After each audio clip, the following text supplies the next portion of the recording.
negotiating the housing issue or the housing questions. So taking care for providing spaces, architecture. Planning department of undoing, of not doing, or like you have the no work richest office. countries in the world. So it's not true that Italy has low resources. It's just the problem that there's a lot of money in the wrong hands, and unfortunately the political decisions nowadays, they don't demonstrate that this money is going to go out of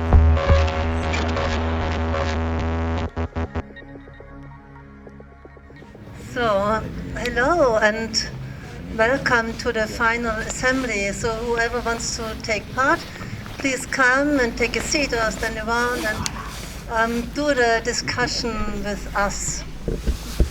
So, we are sitting here in our Mobiliar, the agency for better living, and the discussion space.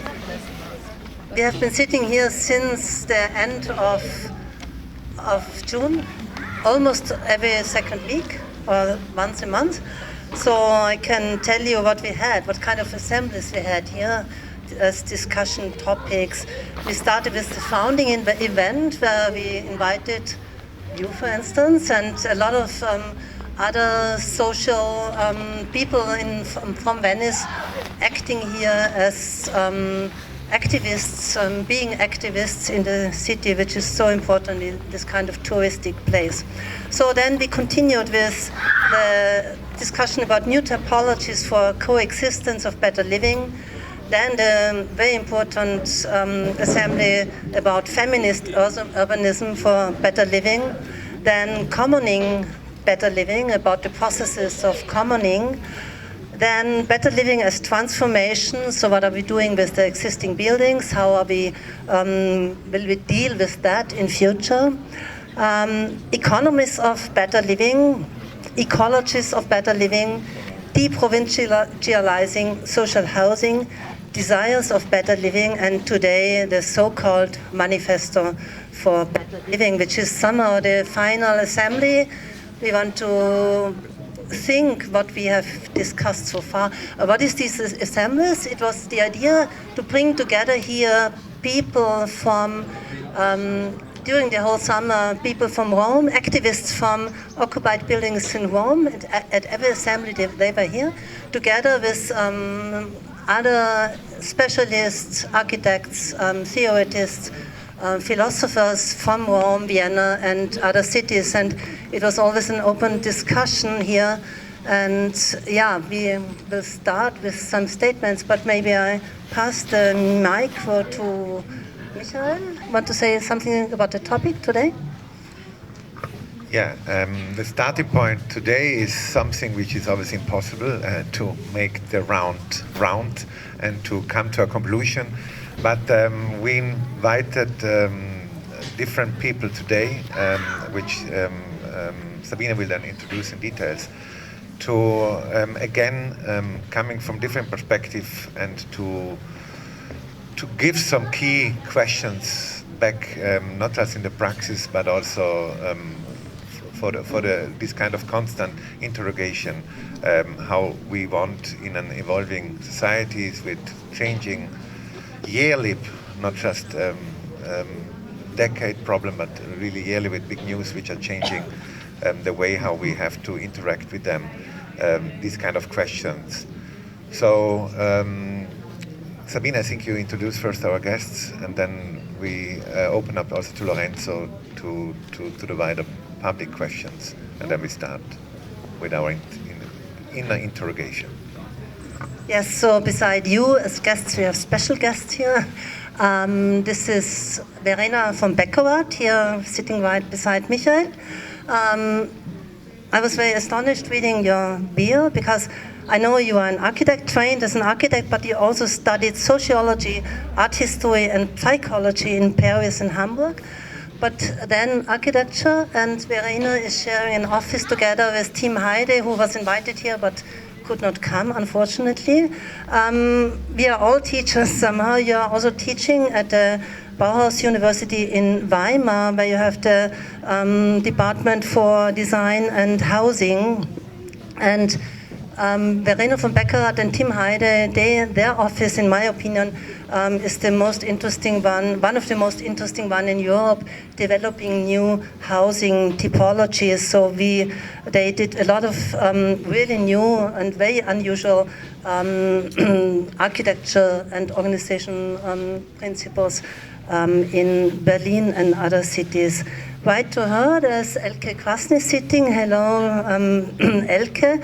Elke is a curator, a teacher, and a cultural theorist. She is teaching at the Academy of Fine Arts in Vienna, and she has been curating a lot of really important exhibitions in the last years in Vienna and other cities.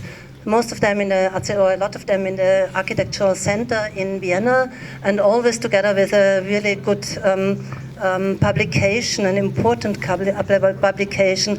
I found it very nice that you in your bio, you call yourself a feminist cultural theorist.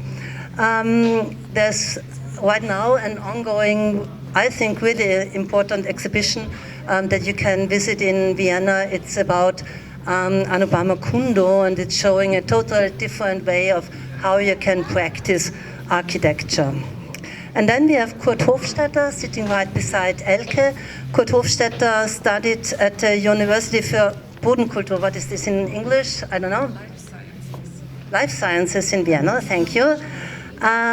He is working for the city of Vienna, and he is part of the department, I don't know how you would call that, for housing research and housing funding and everything that has to do with housing. Kurt was very important for the development of the Seestadt Aspern that you find also which is part of the Viennese exhibition, one of the new housing developments in the north of Vienna. Some are complicated in terms of the site and everything, but totally ambitious and I think quite nice new model. And Kurt was also responsible and the leading person for the International Building Exhibition, which took place in Vienna in the period between 2016 and 2021. And Kurt is also, his department of the MA50, or the housing department, they are the funders of all these public program here that we had or could develop. So thank you very much for that again. So Lorenzo, please. Okay, I was thinking how to start this, and then first of all, I also want to introduce some, I would call them spontaneous guests who are here that were not prevented but are coming. But first of all, Nicole has been with us since the first assembly, as was named also by Sabine, and Nicola is reference for the social housing right movement here in Venice. Nicola Sardi. Then we have Joao and Elvira. Don't see Elvira, there she is. They're from Sites. They are very concerned about ecologists in Barcelona. It's an office that has been working so long, and we're very happy to see. And also here we have Julia Daganovic. She's directing the Villa Massimo in Rome, which is very important, the relationship. You may also see it in that, social housing right movement very often in the heart of finding a relationship with local institutions, they do refer to international institutions. Myself, I had to say, I had the chance to take advantage of that, becoming an academic in the French Academy. And so this is just to enlarge and open up the question. How to start? I would make a brief statement on what we've been learned here. No, because this is the 10th assembly, as Sabine said, and then I think the first thing the question is not only housing, it's living. Housing concern all our living, and we cannot take away housing from all the context of living. And then the question of housing and living becomes crucial because before we come from a time where all cities and society was built around work. I would say, and this could be discussed, that for the future, the most important work to survive this ecological crisis, it's to make our main work, is to make living our main work. We have so much to do to re-inhabit our world, our cities, our houses, along and concerned about the big ecological crisis we're in. That I think we have to discuss this. Isn't it over the time of working? Isn't it time of living that we have to take in account? And then is about the two cities. Very briefly, what can we learn from Vienna? And what can Vienna learn from us? Or anyway, what can we learn from the two cities? I think, in one hand, we a very fragile, complex but fragile Roman situation. It really looks like we reach an edge. I mean, and then we don't know the future. And I would say, self-organization resisted the lack of good politics and city management, and somehow developed new strategies. Now there's a bifurcation. Is this gonna be welcome, as has been done after the war in Vienna by institution? Will this bring, are going to be able, institutions are going to be able to understand, comprehend, help, and take care of all this? And this is one case that could take place, and this is then when, from here, we have to learn from Vienna. This has been done, and this we could learn from Vienna, and we can continue this process, bringing Roman institution to Vienna, and learn out of that? Or is this one of those epochal thresholds that where Roman experience are just pioneering a new way of living that will take place after the failure of this institution? And then, if this is the case, probably Vienna has to learn from Rome how to resist and survive the collapse of institution. Sorry for putting it down like this, but I think in this way we can create the discussion climate. And then very briefly, sorry not to take too much time, we brought here a series of social movements. We started with Spain time, and then we learned from Vienna that unearned income or revenues, very hard to translate in English, the word of, which is very crucial, la rendita in Italiano. What would be in German? La rendita, Michael? Rendite. Rendite. Well, we don't have exactly this one word in English, which tells a lot about the Anglo-Saxon perspective. And so we can translate, I was translating as an unearned income or revenue, which, and anyway, we learned that this is possible to stop. In Spain times, we're fighting to republicize a building that was public. And we have tools, we learned from Vienna, that we don't have to pay 10 times or 100 times the price that was the price that the public sold to private. And then we had Porto Fluviale, and then we realized that it's good to have social housing, but self-organization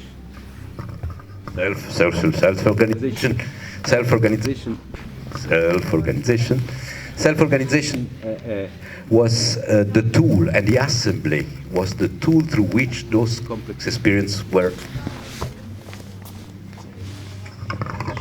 generated. Now Porto Fluviale will be social housing. And I think this is an open question both to Vienna and Rome.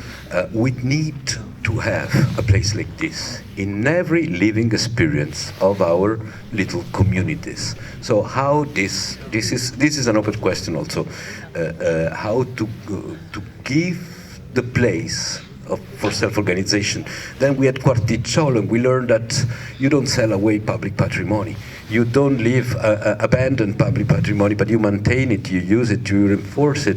You keep inhabitants renters to maintain the possibility of managing the city. So we really have to change on that, because we're really giving away. And then Nicola here, how many houses abandoned public in Venice? 2,700. Public, okay. And then there is no home, and then everything is so expensive. And then Lago Pulicante, and this is also to bring inside the role of water in creating wilderness in our cities, and how this is crucial to reinvent the city that arrives, and how to, I mean, especially us in the south, the sources of water are so important, and so how to deal with nature in a different, new way. So I finished, sorry. I've been very long, but I just to open up. Okay, please. Okay, thank you, Lorenzo. We always ask our guests then also to start with a short statement, and I pass it over to Verena. Thank you. Thank you so much. Yeah, like this. Okay. So thank you for the introduction and thank you for the invitation. I'm really happy to be here. It was planned to be here together with my partner Tim Heide, but he is suffering of COVID, so he couldn't come. And yeah, I'm really sorry that we cannot be here together. So I was thinking when I prepared for this little assembly, and I was rereading the Arch Plus, which I recommend to everyone, the catalog for the pavilion, which is really interesting.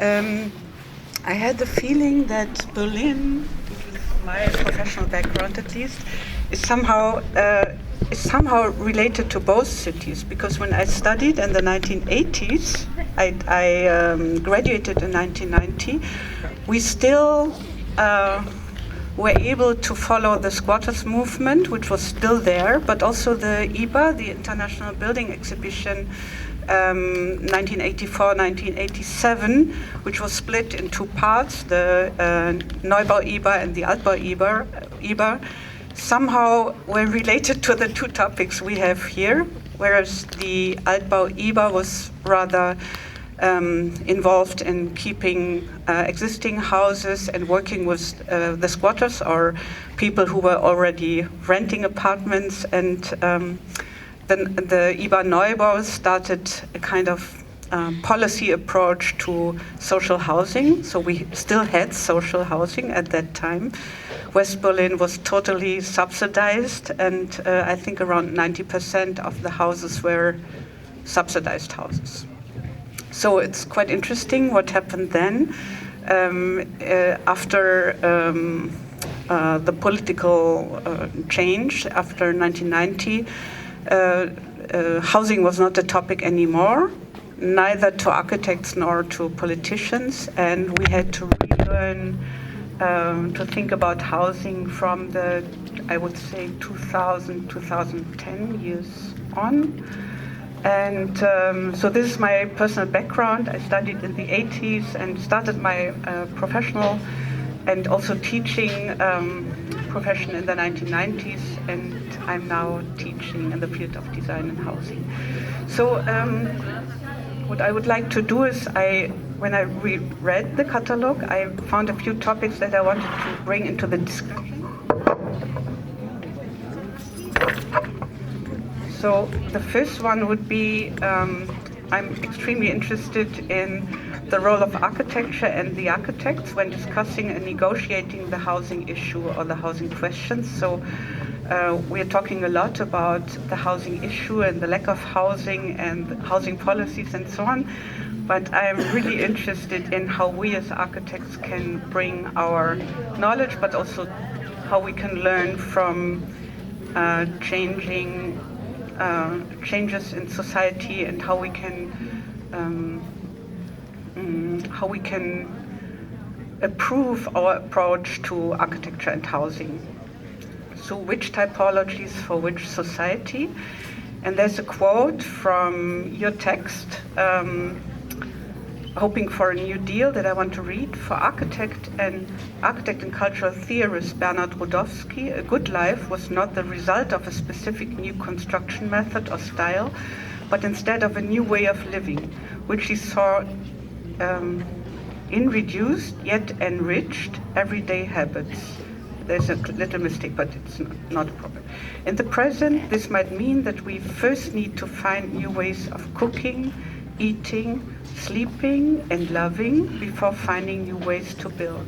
And I found this really interesting when I read this, and how you refer to Bernard Rudowski, because this is totally true. It's not a question of style or construction, wood instead of concrete. If we talk about housing, we really have to think about how we want to live, how we can live, and how we can live together. And the second topic would be to take the home itself as a serious point of departure instead of taking housing as a serious point of departure, because the home, how Emanuele Coccia writes in his book Philosophy of the Home, Domestic Space and Happiness, is something we have to rethink and to rediscuss what we think home is and how we can approach the topic of home. And now there's another quote, I think it's Michael Obrist, in the conversation with Philipp Ursprung. He says, I believe that one of the major questions of the future is how radically we need to rethink the notion of the household and develop new models of living together beyond the nuclear family. And you're mentioning self-emancipation and how self-emancipation fosters more resilient systems of solidarity, systems capable of withstanding the crisis yet to come. Yeah, I think it's more than true. And the third topic would be how we rethink planning culture and how Sandra Bartoli puts it, planning of neglect. I think this was a really interesting contribution in your talk with her. She's an architect and landscape architect, and she proposes, when thinking about nature and urban systems and landscape, she proposes the term planning of neglect. And I was thinking if this could also be applied to how we work as architects and how this would be possible. And the fourth topic is a personal issue I'm really interested in, how housing could be taken out of its isolation. I think you mentioned it before. How housing, as the opposite of working, could be taken out of its isolation and be rather connected to working and representing. So I have a kind of working title, living, working, representing. I might talk about later. So I would like so my name is Elke Krasny. I was already introduced by Sabine. I would like to start by showing my appreciation for the tour and what we just learned in a specific way, because I think it has a lot to do with the interests I have. So in a certain way, these two exhibitions are not about the heroification or glorification of architecture, but much rather show us that cities are always sites where people arrive. They are places of migration, and the arrival of people in need of homes and of making a living and of finding those places that are more than mere survival.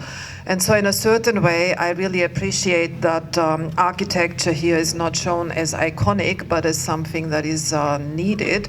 And it's also not shown as driven by the market, but by forces that are other. So we could say we can trace certain histories of socialism, and we can trace certain histories of informal so-called informal self-organization that lead to the production of housing. When Sabine introduced me, she said, it's nice that I call myself a feminist cultural theory person. I think today it's really important to state what kind of feminist we are, because there are so many ways of being a feminist in the world. And that's not really self-explanatory. So we have to put like 75 other adjectives in front of feminism in order to make understood that we think about feminism from a perspective of intersectionality and care anti-fascism and anti-colonialism and anti-racism and all types of other ways of existing in the world that have to do with conditions of dignity and conditions of coexistence and understanding interdependence. And I will keep it short. I've been working on questions around care and social reproduction for quite a long time now. And I'm particularly interested in how architecture can be understood as woven into the critical infrastructure that we need in order to care for ourselves and others. And I can maybe, I would like to end with 3 sentences. So when care stops, the world stops.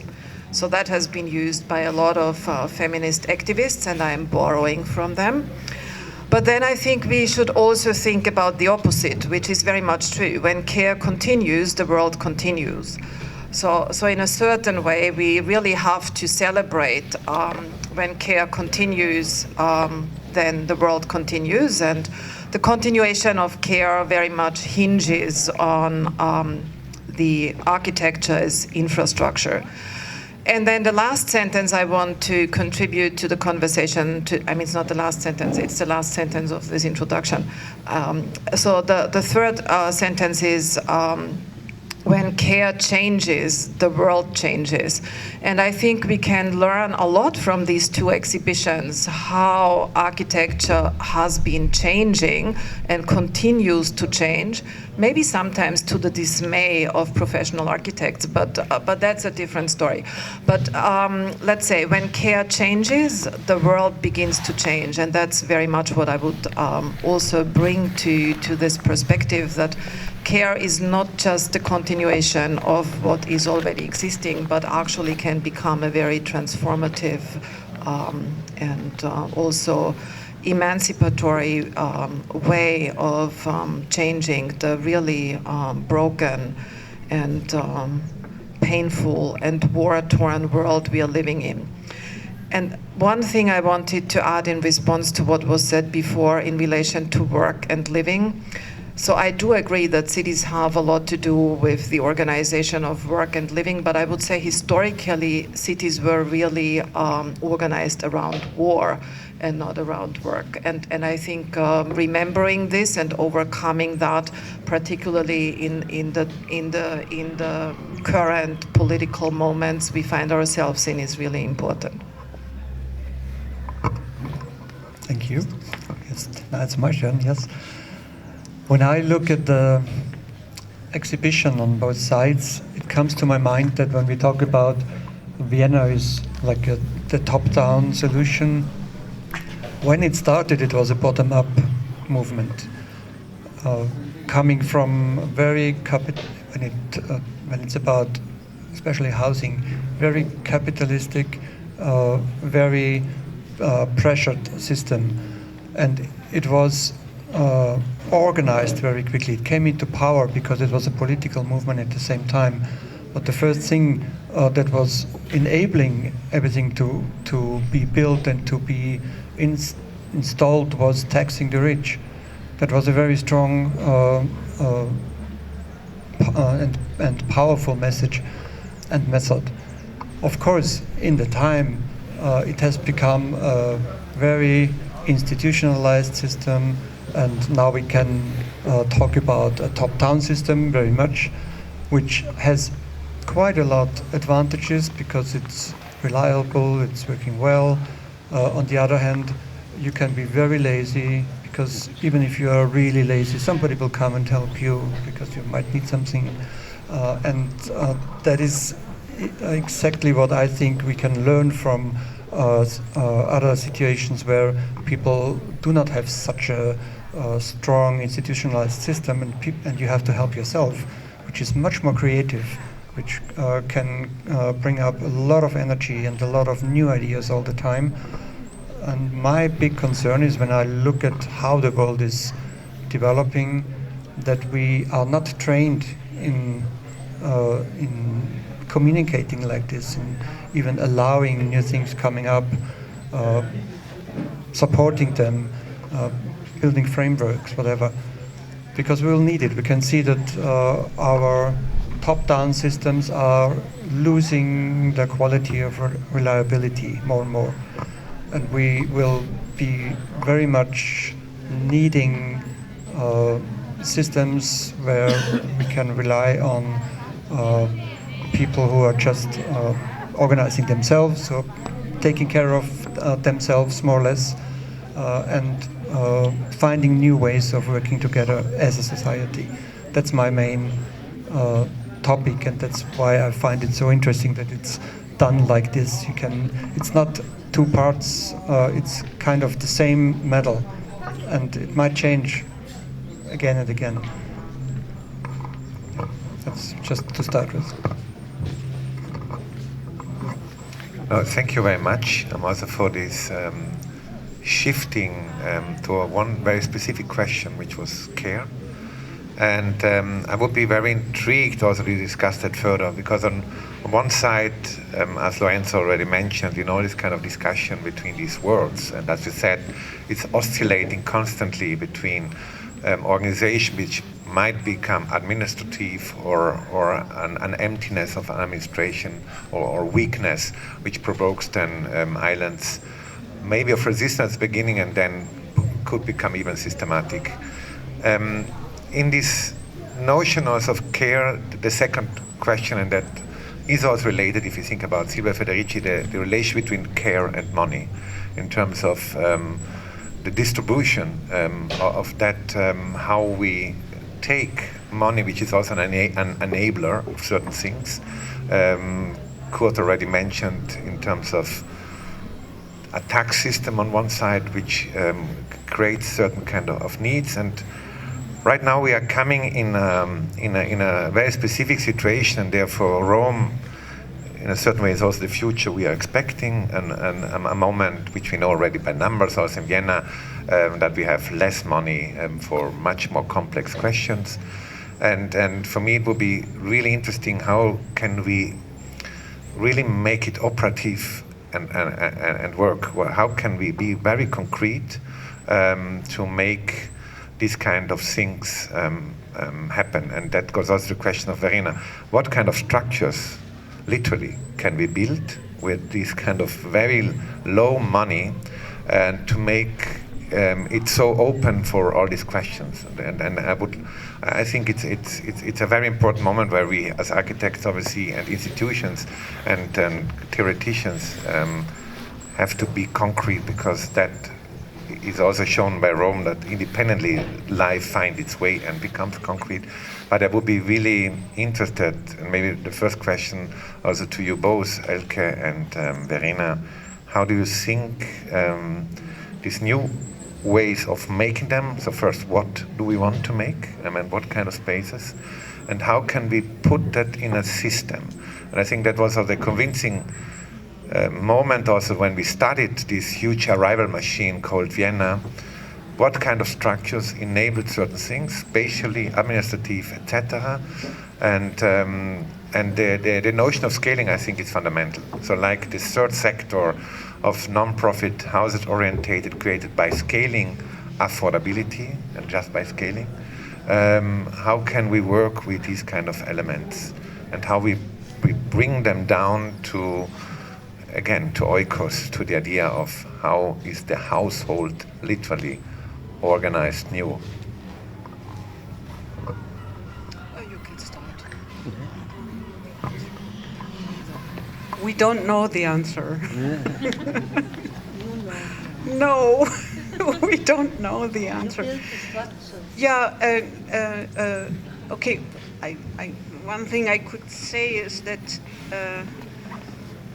you mentioned that with my practice, we were able to realize a few projects that might contribute to the discussion. Yes, I think so too, but I also think that they are rather experimental projects and model projects, and someone has to analyze what they are and what they contribute, and to downgrade somehow the qualities and the elements. I find it quite complicated if someone says, you built this wonderful house R50, can we take it and build it here and here and here and here and here? No, it's not possible, because the all-around balconies have been designed for a group of people who knew each other, who were part of the planning process for 3 years, and they decided together with us that they would live with this all-around balcony and share these spaces. But you cannot propose this to a housing association that caters for people who don't decide, who cannot decide where they want to live. So I think it's quite difficult and very important to see that there are some projects that might bring the right ideas or qualities or approaches to how we could live together, how we could lower our standards, how we can share certain facilities, how infrastructure could also bring space for informal meetings and so on. This is something we really like to do, to work on staircases, corridors, and so on, where people can meet without having a meeting. But it's not clear if people would use these spaces if they have not been part of the planning process, if they don't identify with the building and so on. So I think it's quite an interesting question. It's not a solution. It's rather a question than a solution, I would say. But this is what we learned from Alt Erla, that these spaces are used, and it was not a participation process. All these dark spaces in the big belly of Alt Erla, they are used by all these clubs, and they work quite well. So I think it can work, but it doesn't work always. So I think it's always different, and every case is different. I just wanted to say, because you said that we have to redefine the home as a home, and yesterday there was a very good and interesting lecture by Tatiana Bilbao. She was 1 hour really very enthusiastically dismantling the home and what a home is not anymore, and how we have to reinterpret the home. So this is really an urgent question somehow that we should work on. And to the question of care, Elke, I think what happens through all your research and was that you took away the term care from the purely reproductive work, and you brought it into artistic strategies and all different kind of strategies dealing with care and possibilities with care, and which is so nice.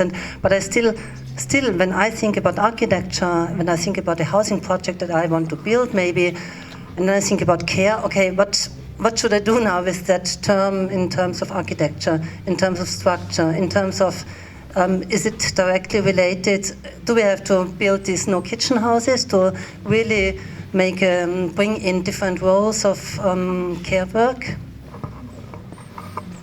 I mean, maybe we can connect your question with the question that we still haven't answered. And I think none of us can, these questions are just questions to think with for all of us. I mean, they're not for any one of us to answer.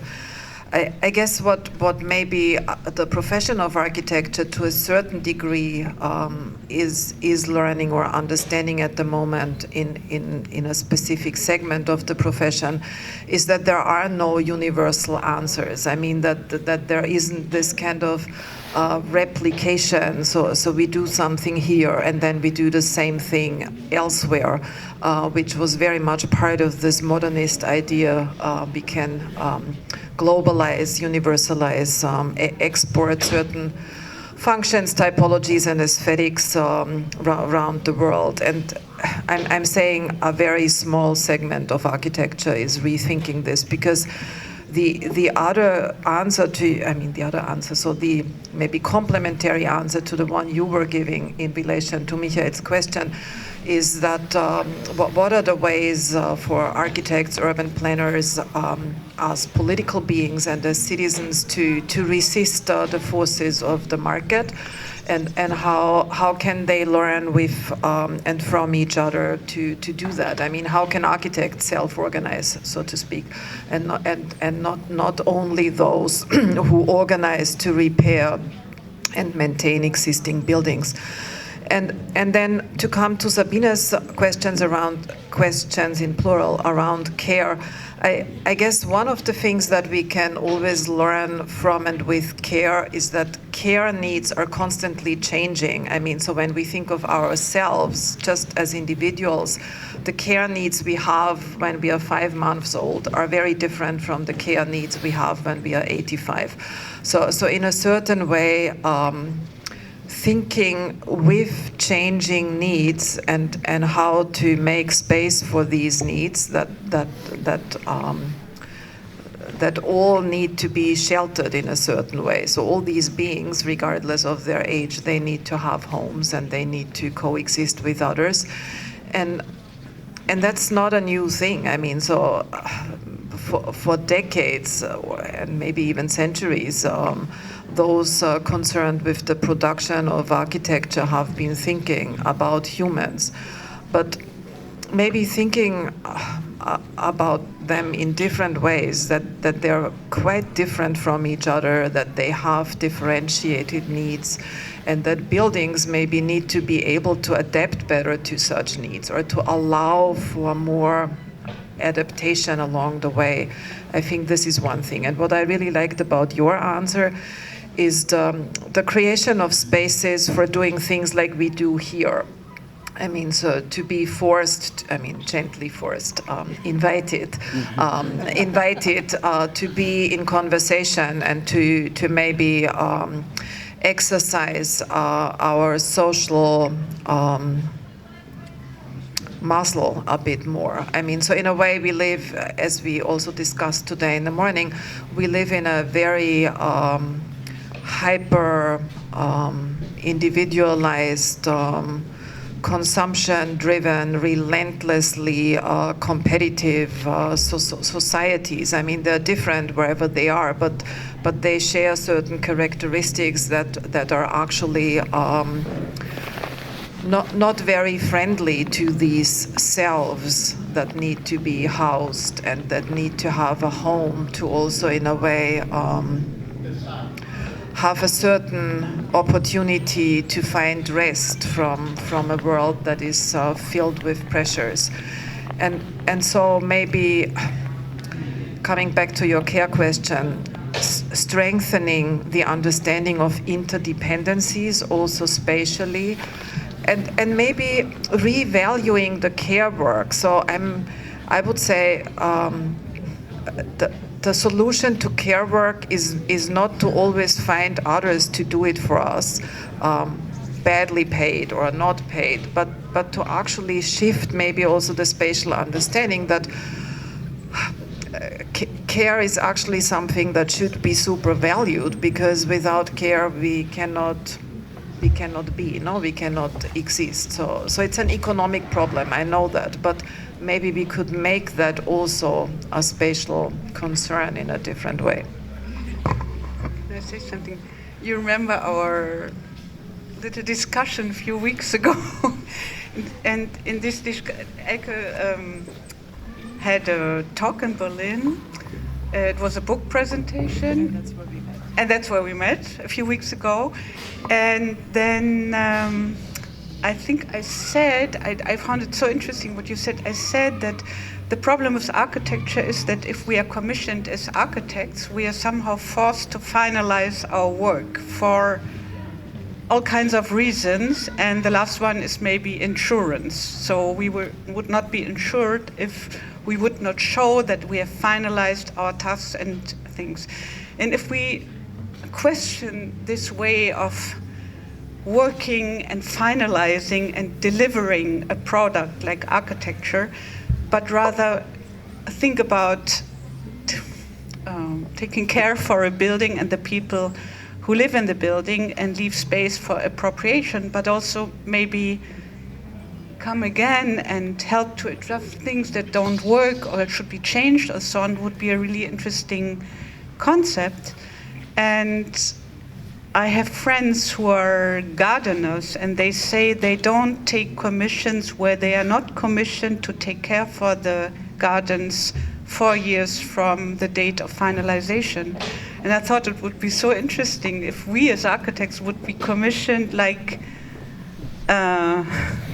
maybe including this term by Sandra Bartoli to include the planning of neglect, but then being supportive with the process of appropriation. But this is far away from our reality as architects, that we are struggling a lot with these problems that we have. But I think maybe in our work we are trying to introduce this approach to architecture. That's maybe what you what you mentioned before. Because I have a background, we worked with some groups like cooperatives and building groups where the people who would live in the buildings took part in the planning process, and of course we were able to discuss the building and the spaces with them after they moved in. So in a way we are trying to do it, but we are not paid for it, we are not commissioned for it. So there are a lot of questions. Yeah. Yes, because when we visited your building in Berlin, you showed us all these corridor spaces, the niches, the different heights of spaces, where all kind of spaces where people can meet and communicate. And it reminded a bit on like a spin time when we were in this occupied house, which was not a housing project, which was a former I don't know, insurance building, I think, and it has all these huge corridors, these huge staircases, the underground parking garage that can be reused in such a beautiful way. So, I mean, the space you offer is extremely important, I think. And I mean, I was here now in a kind of parallel universe for 1 year at the Biennale, talking about all these beautiful topics. And then the other parallel universe at home was run by my partner in the office with a harsh and hard practice, which is totally different and totally the opposite. And whenever you want to do something which is not finished, not totally finished, I mean, it's impossible. I think we would have to invent a new kind of insurance that takes care of these things. And what I wanted to say, whenever you make a co-housing project or something like a co-housing project, like the Woman Housing Project, we are the housekeepers for, I think, since 10 years, or we are connected with the people, we are taking care of it, they are taking care of us when we guide around people, and there's such a strong connection. So there are these projects where you are, like the landscaper, continuing to talk to people, and it's not always really disconnected after finishing. Please, no, good. I just wanted to say I'm very happy that you're talking about care so much, because I think that's key in our development in general, not just caring for people in need, but also caring for each other as a society in general. When we were working in IBA mainly on neighborhood development, because it was to support caring and to just creating neighborhood, to just creating an understanding of living together somehow. So I think that's a very crucial point. And when we also talk about money, there is so much money, it's just in the wrong hands. And that is something we really have to think about and to work. That's not a communist position or something, that's just normal when you look at things, how they develop. And when we see this slogan, less state, more private. That is a slogan since 20 years, 25 years, at least in Austria, and it works fine. It really works fine. So we are at the moment talking about having not enough money as administrations all over Europe, all over the world, more or less. Why? That's just not understandable, and we have to, as a society, when we talk about care, we also have to talk about caring about distribution of whatever all of our society is creating. And then we can also have possibilities to really take care for each other and really to implement situations where people are paid for what they're doing. As you said, many people are not paid for caring, not properly paid. That's such a value in our society. So when I come back to top-down, sometimes top-down has the advantage that you can just do something like the way of the zoning plan in Vienna, the category of the new zoning plan of social housing. You can just ask people if they want to change the zoning plan to make residential areas, 2/3 of the floor space have to be sold for social housing for a very low price. And that's it. And you can do that. And that's very radical, in fact. But it helps to support people to find solutions where they can have a dignified life and affordable housing, for example. So I think we need much more of these solutions.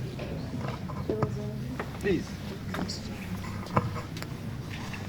Yes, I wanted to just relate to what you said about there's a lot of money in the wrong hands, because before you said that there are little resources regarding the projects in Rome, but I mean, Italy is also one of the richest countries in the world, so it's not true that Italy has low resources. It's just the problem that there's a lot of money in the wrong hands, and unfortunately the political decisions nowadays, they don't demonstrate that this money is going to go out of the wrong hands.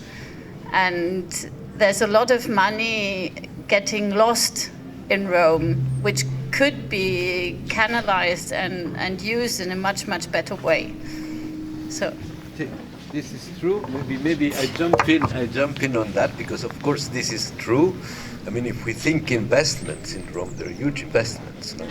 The fortress built around Rome as the first public intervention in the city. They were discussed by and contested by Garibaldi himself, saying, you know, we have to bonify all the countryside. There is malaria everywhere, and you're building fortress.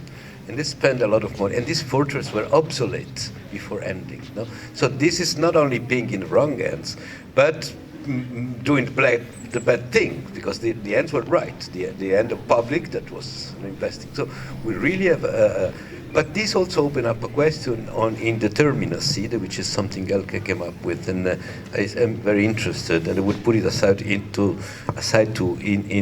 indeterminacy. So interdependency, sorry, you said, and I would say also indeterminacy. The two question of the non-functional. So this functional, it's part of the success of the self-organization of Rome. We have to consider that the space provided by the failure of institution provide an incredible amount of possibilities to self-organization. I'm not claiming this. I just want to observe this as a question, and then care. No. About care. Of course, we have different understanding of care. Care, it's participating other people's feeling, other people's experiences. It's about sharing. We all take care. But it's also do it for you. I take care of you because you are not capable to take care of yourself. And this is the very crucial limit of the word care, because then we suppose that people are not capable to take care of themselves. And this is very often an institutional approach, which it's a concern, I think, in our discussion. And then we now everywhere do a lot of participatory process. Now, participation is one of the way of taking care. And this participatory process, I met these two guys last night. They were with no telephone trying to reach Piazza San Marco, and and I told them that this was international situationist. Anyway, sorry, I don't want to lose the point. So it's about are we participating planning and designing of houses? Inhabitants do participate, but are we ready to share also the maintenance with inhabitants? And are we ready to share the governance? I mean, do we allow? I mean, I think when we talk about caring as sharing, we have to understand what we want to share, because also participatory processes are everywhere, And very often they look pretty fake, at least in Italy. No? They kind of an attempt to convince people about what the public administration already decided. No? And then they only come to the moment of designing, which is also very critical when they leave up the floor to all the possibility that people come up. This populism in participatory process that brings in elements that should be discussed but with more competence. But then in maintenance, very hard, I don't see very much the sharing with inhabitants of the maintenance. As we see in Quarticciolo. No? Quarticciolo actually self-organized to maintain, and then in the lack of maintenance, of public maintenance. And then I don't see anywhere the sharing of the governance. I think we have to, Kurt, you said it before, I think we're going towards the time, also Michael said, we have to understand if the state cannot take care of it, and then another open question, it's the state that took place of the cities, because we're talking about cities nowadays, the cities in the state. Before cities were also the tool of war, but before they were the refuge of freedom, as they started. So this question of local governance, I think it's crucial. No, I mean, if we see all the self-organization in Venice, I mean, I want to quote. I mean, now there is nobody but Re Biennale. What a shift produced in Biennale itself. From the bottom-up process of reusing the materials of Biennale, it's really kind of one of the innovative practices that it's kind of changing the institutional Biennale. Then, of course, but this is the question for me. Please come in, Nicola, Julia. I first of all have to say thank you for this really intriguing discussion. I'm not coming from architecture, I'm more a literature, visual art person. And I heard a lot of things that really inspired me and gave me food for thought. I was very surprised to hear that the Vienna initiatives and models that we see in the show, and which have been called bottom-up, no, bottom-down projects were born as bottom-up projects. And that made me think of the question then when I hear you talking about architects and their systems and structures they have to develop. It seems to me that the real challenge in architecture and urban planning today is to find a midway between the structure and the organism. Because what we see in Rome is very organic, and it leaves, it's sort of using the interfaces, the places.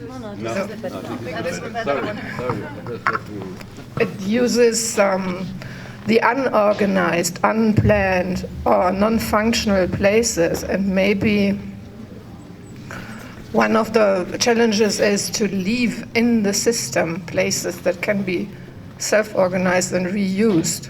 And then, of course, the insurance question is not solved with that, but Verena from Beckerath gave some initial examples of what can be used as unorganized and non-functional spaces. Maybe that can be like an in-between those two different approaches to urban and social planning.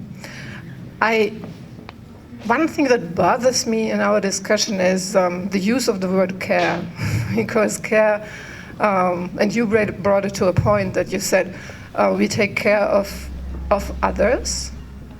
Meanwhile, Elke also underlined the point that we also have to take care of ourselves. And what gets totally lost is the fact that care is something that makes us happy. Care is providing happiness. If you're really, really an unhappy person, if you feel like totally down, one of the best recipes is take care of somebody. And it's the reason why we have animals in the houses. It's just, we have to stress the fact and change the narrative that care is providing joy. Just a thought. Thank you. Okay, I want to react to this. My name is Karin, and I have been researching on self-initiated projects in Amsterdam, Berlin, and Vienna in the last years. I'm based in Amsterdam, and there, like in all the cities, you see a lot of self-initiative. And Verena addressed it already. It's about how can you scale it up. It's model projects, Vorbildprojekte. But also the initiators I was speaking with were always like struggling with the fact, well, we are doing a great project right now, but it's in a sort of exemplary status. It's not the normal. They said also, well, it would be great if you wouldn't talk with us, because then we wouldn't be this best practice project, but it should be a normal practice. And that actually leads us to the question also of what taking care means, especially for architects, because you are limited by, of course, juridical instruments, legal instruments. And where is then your the professional drive, ambition to say, well, we see that there's something missing, institutions are getting weaker, but we have to fight. And now I come to this activist element, which should be reactivated, how you relate yourself to oikos, how you redefine a home. And that starts with actually taking care for providing spaces, architectural spaces that are there, physical spaces, because that's really spaces that are needed in these digital times. People are actually using them a lot. In all the examples I looked at, they didn't look architecturally designed very well, that was not the point, but they were used and they were really necessary. So my question back to you is, how can you imagine the profession of an architect who is actually maybe able to make extra space for providing a careful approach to communal spaces? I don't know if you have thought about it a lot, or is there not a possibility for change? Well, I talk out of my parallel universe again. Everything is about money, about law, about square meters, about reduction. We get reduction lists like that in every project, in 100 terms that we have to reduce. So it's really not easy. But we have now here Kurt Hofstetter here, which and I think that's really important, because you are also part of all these jury teams for competitions. And I think it would be nice to have a law that allows you to leave certain areas totally open, to not develop them, to have a planning department of undoing, of not doing, or like you have the no work office. So. And that's, but I think it's everything. A lot is together with new laws. And if you ask me, why don't we fight for better conditions or for more things like that, then I really have to say that the everyday of an architect is really mostly terrible and mostly hard work, and mostly we do have to fight with such a lot of things that it's not easy to be an activist at the same time. But maybe the young generation is doing that now. They are somehow have totally new ideas. Do we still have to build? Do we have to build new? Or do we only rebuild and reuse and all that? And maybe they have more energy, maybe, hopefully. Well, I think... Yeah, I'm also sitting in a parallel world like many others here. But I think the important thing is just to look at the assembly right now.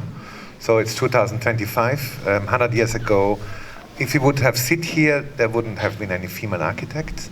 There wouldn't have been any voices of...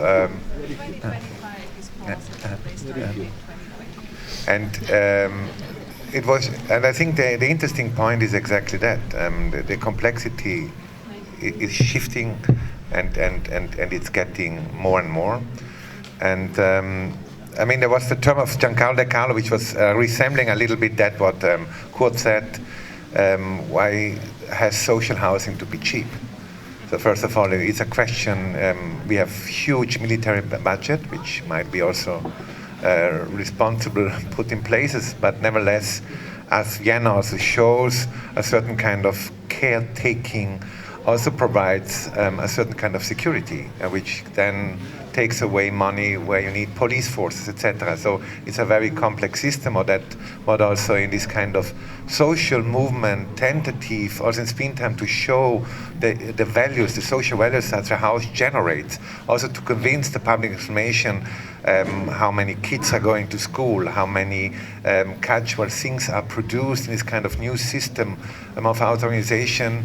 It becomes obviously a moment of negotiation, and it's a matter of step by step going inside. I think mostly, like in the cultural field, mostly of architects which are cooperating with the cultural fields. Obviously, there are also other allies with other forces.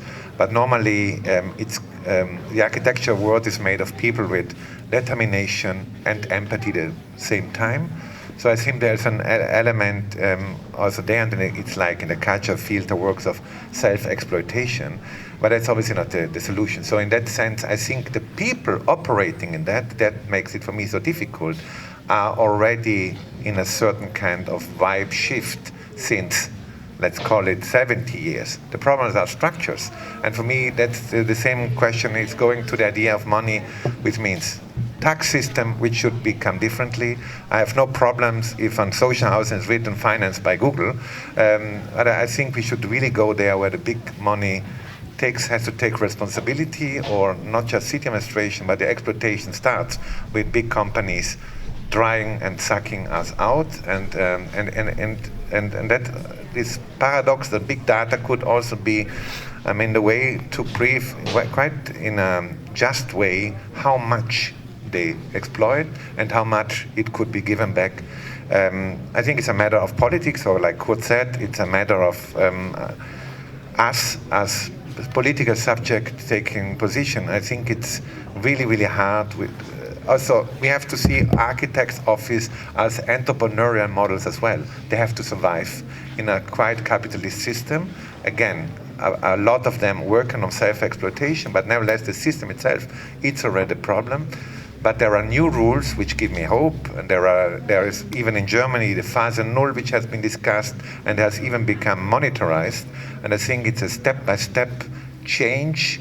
But I think that the taboo of the speaking about money, we should openly discuss that much more wider, because it's also a little bit of bubble architecture. Education schools, globally speaking, just for the middle class.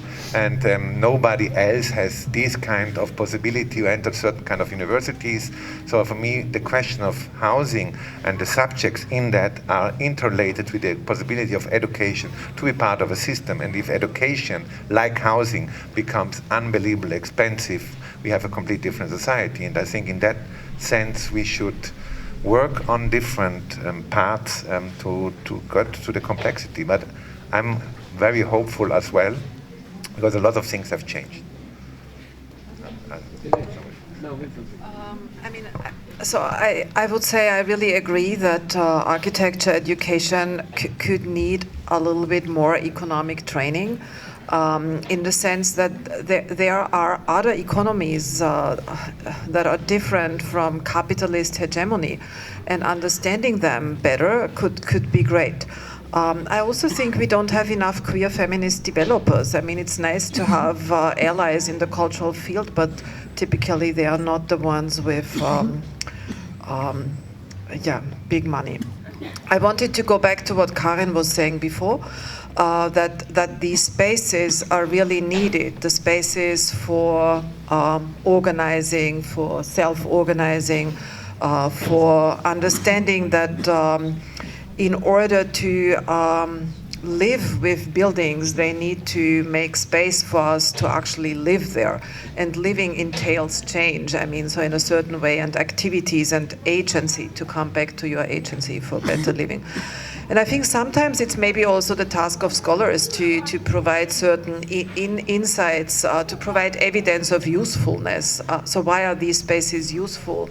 And are they useful? Because I'm not one of these pragmatic scholars, but if I were, I would probably then try to provide evidence that they're useful for public health, that they're useful for preventing, relating back to what was said about joy, so for preventing people from falling into depression and isolation, and so not just physical bodily health, but also what is being called mental health.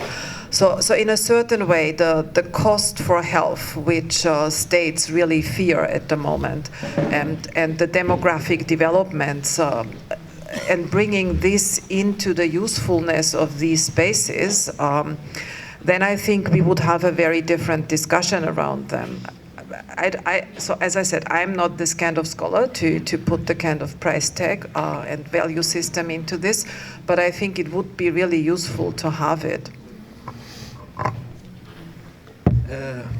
Thank you. I would like to put another. I think what the discussion has been very interesting. I think we hardly, but I think we can unpack it,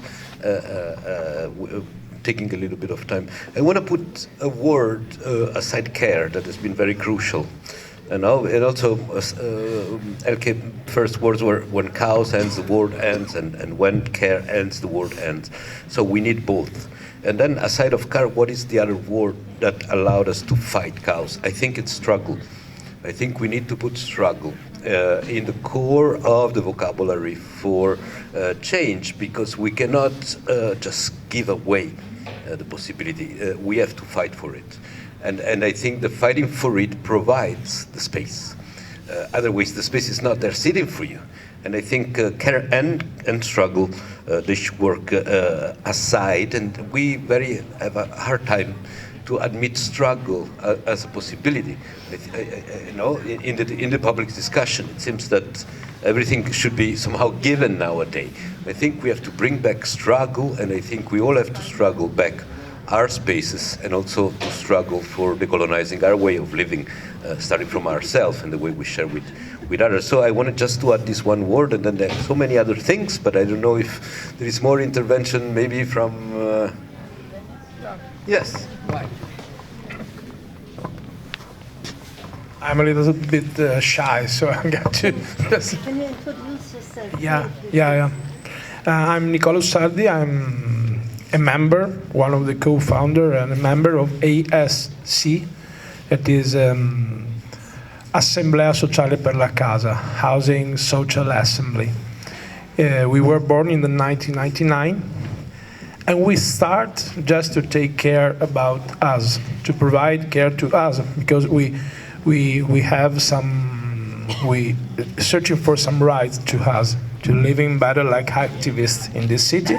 I just put the finger on the crime of the abandoned places in this house, in this city. That is, in 1999, it was more or less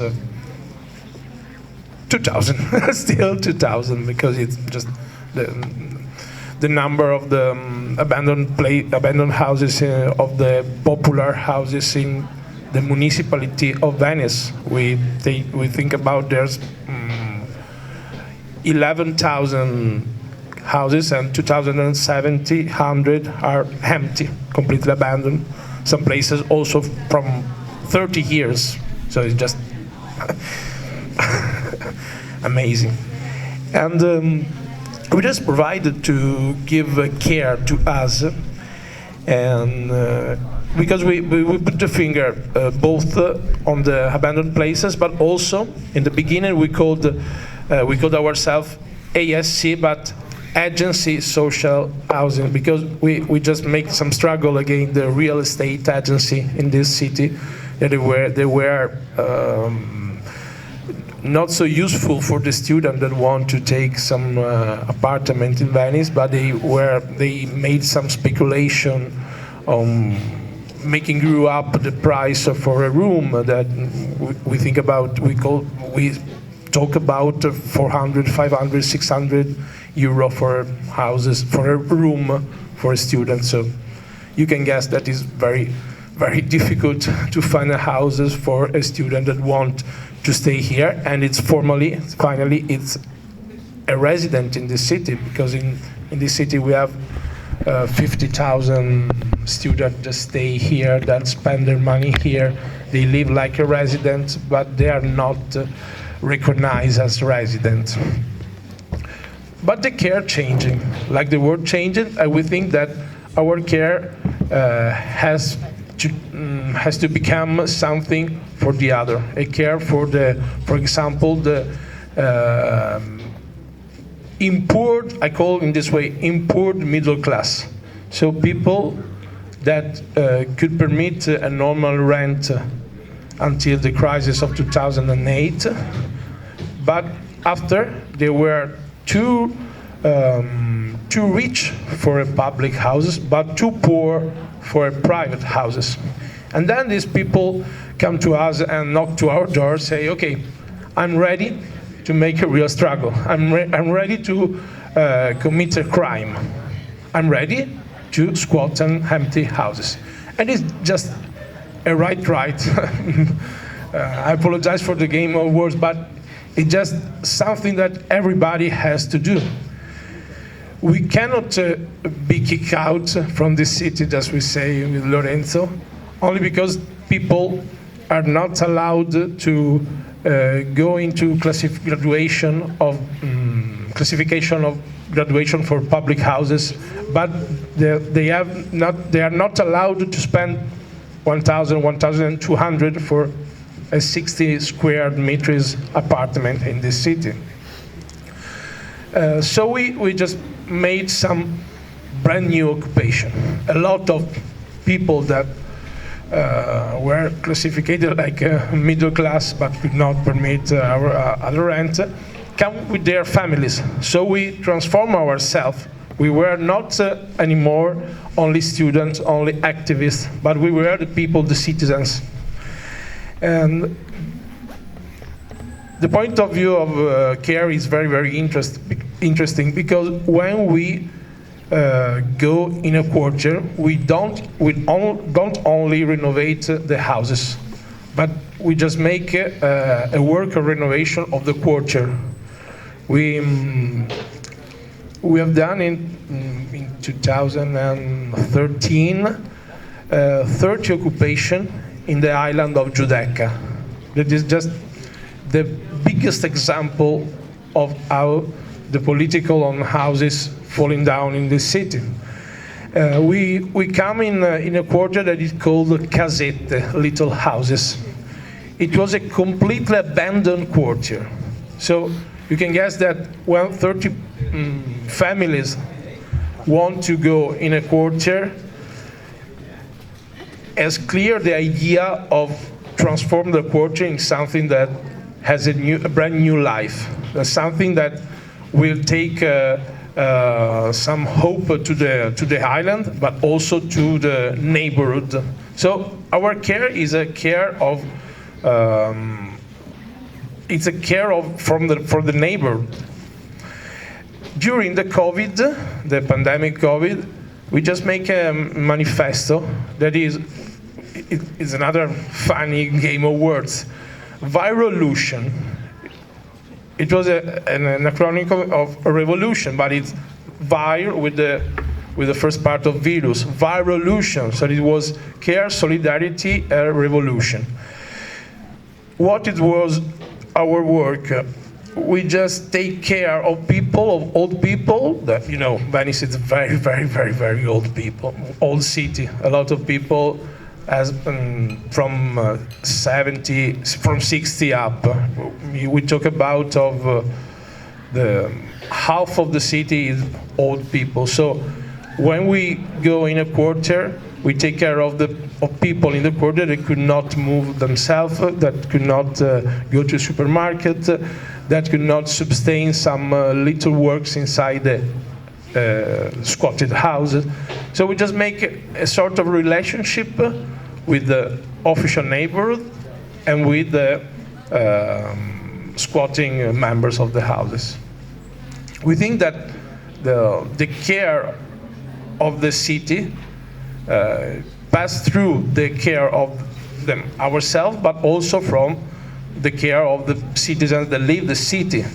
So when we renovate an houses, we renovate completely a part of the city. The difference with the Rome is just this, that maybe Venice is the only city in the world that is not a huge building with squatted houses, but our houses is just widespread in different parts. So it's very, very difficult from police to make an eviction. But it's also very easy for us to make some kind of relationship with the other. You can, but it's our strength, of course. But it's also very difficult to make an eviction to public houses when you know that you are owning 2,000 and 1,700 empty houses. So how can you make an eviction to me that I just occupied 30 houses, but I take some houses that were abandoned from 30 years? How can you can guess to make an eviction? But we are ready to, to give an answer, of course. And I think the focus of, I say thank you for the focus of care, because it's just everything make round on this word, because care of ourselves is even caring of the quarter of the houses. So I want to live with some thinking about what happens 1 week ago. In Venice, there was an happening called the Property Days. It's an horror.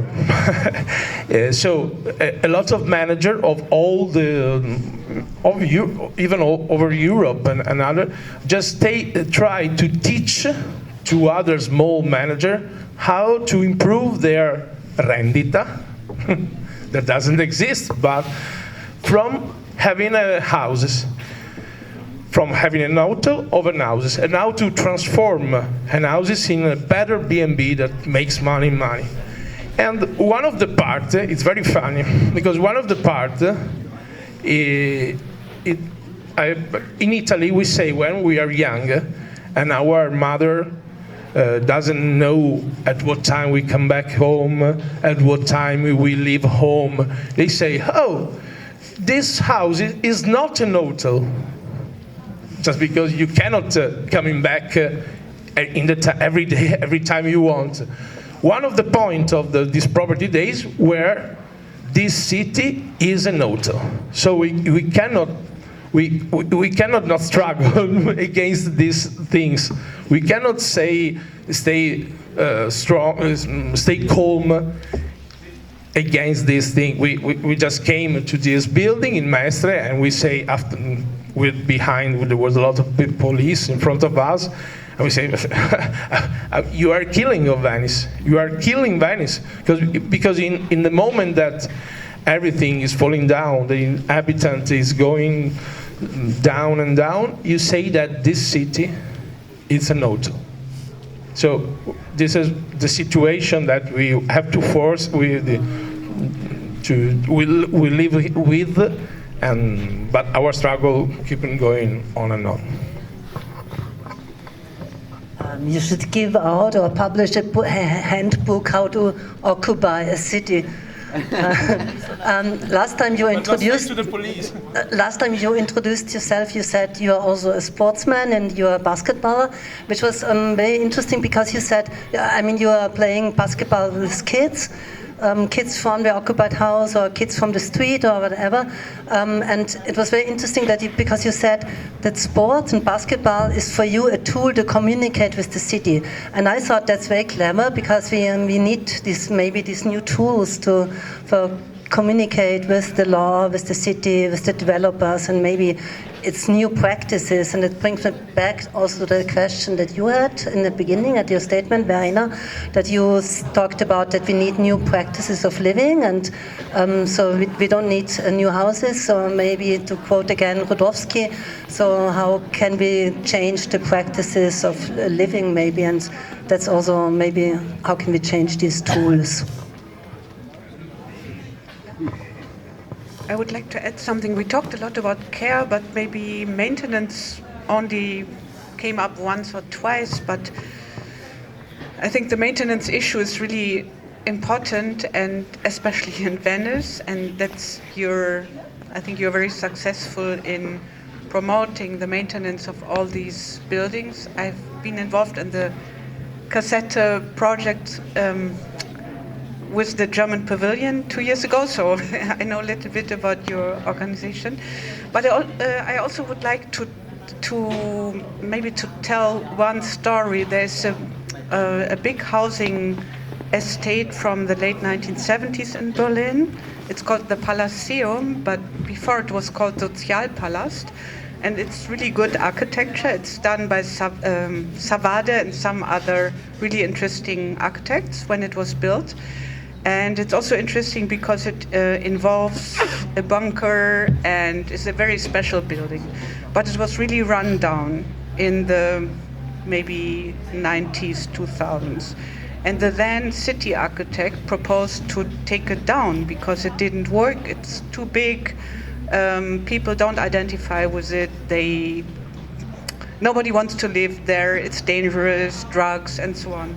And then the local, so Berlin started to have local offices to support local communities. And this local office, they installed a group of people who would maintain the building. So from then on, the people who lived in the building could call when something didn't work, like a light bulb or water or something. And from that point on, the building became a building where people liked to live, that they trusted. And then there were like people who wanted to live there, but there were not enough apartments. And now it's a really asked for, because it's very well located in Berlin-Schöneberg. And I think it's so interesting that one single building can go through these different ways of looking at it, appreciating it. And I think it's a very good example that maintenance of existing buildings is also a way of caring for people, but also for the spaces. And this is how spaces and the lives of people can intertwine. And now people really identify with the building. They are proud that they can live there and so on. Elke already said it. Care means also take care of ourselves. It's getting very cold and we have to take care of our guests. So before I give the voice to my other two co-curators, so thank you very much from my side. Kurt Hofstetter, thank you also in the name Russ for the City of Vienna for the support. Elke Krasny, thank you not just for today, but also to be a spiritual mentor through your texts, which were very important in the narrative of the city itself. And I think it's interesting how sometimes you have hidden heroes of sort, which are like silent ghosts within a pavilion. So thank you that you're here live. And Verena from Beckerath, always a big inspiration. Thank you to my old friend Lorenzo Romito. It was a pleasure to go this journey with you and to make something visible which we were thinking, fighting, struggling, discussing for so long, and then finally could become a pavilion. Thank you also to Sabine Pollak, a big journey also of encountering and to synchronizing, and it was an honor, a pleasure to work with you. Thank you very much also Julia Fiocca, which was also very deeply involved also in the questioning of the Roman part, and thank you to all our guests here and for this amazing journey. Yeah, the same by me. I mean, when we had the first assembly, it was so hot. We were sweating so much. We were sitting in the shadow somewhere, and I thought I will never stand that during the summer. And I wish now it could be we could have the heat again. I think I had the best year of my life. I have to say that it was just such a great experience. And I learned so much from everybody here. And I still have to say thank you. You said to everybody, thank you. But thank you to Katharina and Julia. They are standing here from Section A, and they are the best when it's about managing everything and making everything happen and possible. So thank you really so much. And thank you also, Antonetta, for filming, even in the heat, even with the noise of all the animals, the church and everything. So you were so relaxed. Thank you very much. Thank you, Sabine. Well, me too. I mean, we have to thank it. It's been incredible. It's not finishing here. I mean, this is an open discussion. I think we still have to struggle and take care of the discussion we had and we kept. I think we really built this through a confrontation that was very open, that brought up different practices and different ways of looking at it. So it's been a fantastic experience. And thank to my colleague, thank to the team, and thank you to the public that has been always here in numbers, which we made us so happy. And yes, I don't think we need to say more. Thank you.